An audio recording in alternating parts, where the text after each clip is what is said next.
Day 49. Let's pause and look back at everything since day 41.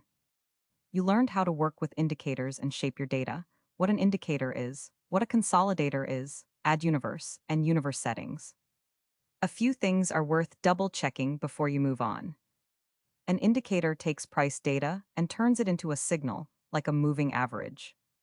A consolidator builds bigger bars out of smaller ones, like turning minute data into hourly data.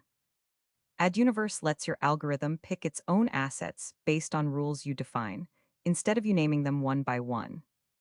Universe settings controls things like resolution and leverage for every asset your universe selects. Before day 50, try the practice task below. Add one indicator to track price. Build a consolidator that turns minute data into daily bars, and set up a universe with custom universe settings. That's day 49. See you at day 50.